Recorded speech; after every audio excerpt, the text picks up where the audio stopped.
Hello everyone, welcome to my YouTube channel. My name is Anne Marie, and today I am going to discuss the 10 Things I Love About You, End of Story by A.J. Finn. Before I delve into the book, let me remind you that I will not reveal any plot twists, nor will I spoil any surprise endings, so don't worry about that. The whole point of this is to give you a sneak peek into the book. If you feel compelled to add to my list, feel free to do so in the comments and I will take a look. Okay, in addition to End of Story, A.J. Finn is also the author of The Woman in the Window. In chapter 45 of End of Story, one of the characters describes herself as being a woman in a window, mouthing silent questions, a lady over there talking to herself. I'm not sure if A.J. Finn deliberately wrote this as a nod to The Woman in the Window, but it jumped out at me, so I stopped and questioned it. Nevertheless, both books are great, and I would describe A.J. Finn's writing style as elegant and mesmerizing. So here we go with the 10 things I love about you, end of story. The first thing I love about this book is that it contains 3 mysteries in one. This is a story about Sebastian Trapp, a reclusive mystery novelist who is dying from kidney failure and only has a few months to live. Because of this, he invites a woman named Nikki Hunter into his San Francisco mansion to help draft his life story. Not a proper biography, it's more like a memory book. Nikki is an expert in detective fiction, and she is a lifelong fan of Sebastian's work. Upon her arrival, Sebastian tells her, "You and I might even solve an old mystery or two while we're at it." He, of course, is referring to the mystery surrounding his missing wife, Hope, and his missing son, Cole, who both disappeared 20 years ago. Their disappearances from 2 separate locations was hyped by one magazine as, quote, "the most baffling literary vanishing act since Agatha Christie's 11 Days on the Lam in 1926. While Nikki is at the mansion digging into Sebastian's past and questioning whether he was responsible for his wife and his son's disappearances, another murder occurs. So now there are 3 mysteries to solve. What happened to Hope Trapp? What happened to Cole Trapp? Who murdered the current victim whose body is found in the family's koi pond? The current murder occurs roughly halfway through the book, 6 days after Nikki arrives in San Francisco.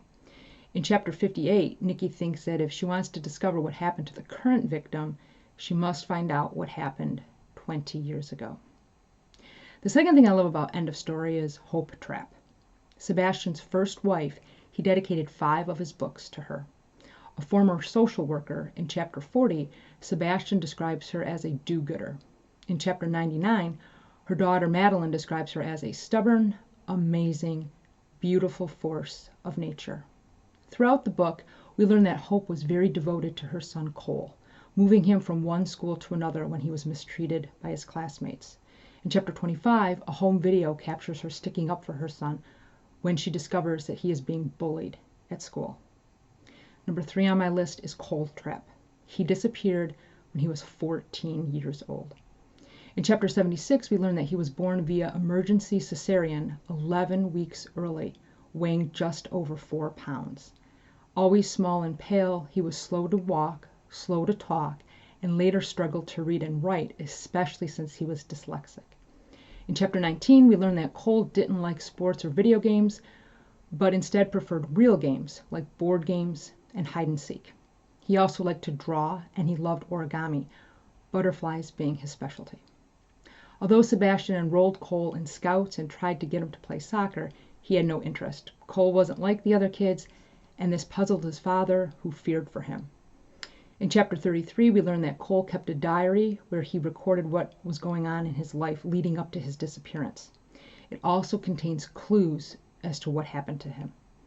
In chapter 35, on a home video recording, his mother, Hope, describes him as kind, generous, and sensitive. She says that he has the strength to be himself and that he makes them proud. I think this is also a testament to her character, how she loved her son unconditionally, even though he wasn't like other kids. Which brings me to number 4 on my list, Sebastian Trapp.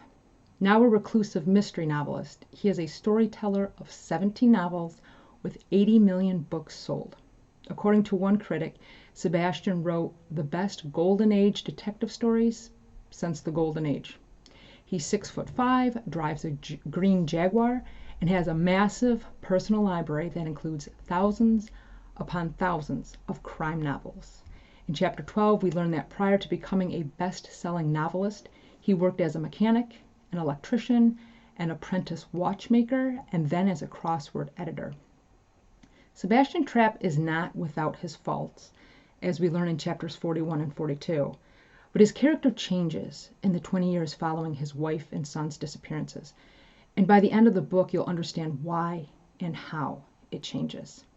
In Chapter 5, when Nikki first meets Sebastian, she notices instruments arranged across the blotting pad beside his typewriter. These include a small noose in wrought iron, a bronze candlestick, a viper green poison bottle, unstoppered and empty, a dagger, slender and silver, and a revolver. These items reminded me of the board game Clue. This is the version I had when I was a kid. There are 6 weapons in the game: rope, candlestick, knife, and revolver, similar to the items on Sebastian's desk. But what are the other 2 weapons used in the game? Think about it. I'll tell you at the end of the video. The 5th thing I love about End of Story is Madeline Trapp. She is Sebastian's daughter, who Nikki describes as having a plain, pleasant face, despite having sloppy hair. In Chapter 8, Nikki says Madeline is on loan from the prow of a Viking ship, yet she appears very slightly amused, as though she's got a secret and it's dirty. Madeline lives in the mansion and shares her bedroom with a French bulldog named Watson.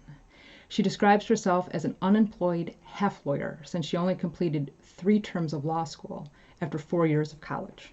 She's currently writing a screenplay based on her father's first novel. In Chapter 20, we learn that Madeline has an off-again, on-again boyfriend of 3 years named Jean-Luc. He's a Parisian she met at a dinner party in Marin County. Jean-Luc is a handsome architect who is also imaginary. In addition to her imaginary boyfriend, Madeline loves jigsaw puzzles, and she volunteers in the kids section at the library. In Chapter 88, Sebastian tells his daughter that she would be a mother for the ages because she's got such love to give. Number 6 on my list is Diana Trapp. Diana is Sebastian's second wife, who he married 15 years after the disappearance of his first wife, Hope. Of course, there was plenty of gossip surrounding Diana's relationship with Sebastian, not only because his first wife mysteriously vanished, but also because Diana once worked as Hope's assistant. When Nikki Hunter first meets Diana, she describes her as the most beautiful woman she's ever seen. Modest, graceful, patient, and polite, Diana is a former French and Latin teacher who was originally from Wiltshire, England, which is also home to Stonehenge. She plays tennis and drinks tea, and in Chapter 18 sings along to Blur's song Girls and Boys, which she claims takes her back to her teenage years. Diana is in her 40s.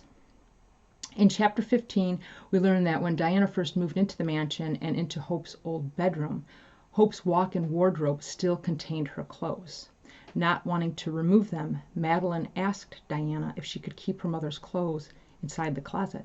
Diana was perfectly fine with it and opted to put her own clothes in a smaller closet. Diana was respectful and sympathetic to Madeline's wishes. She also remembers Cole's birthday 20 years after his disappearance.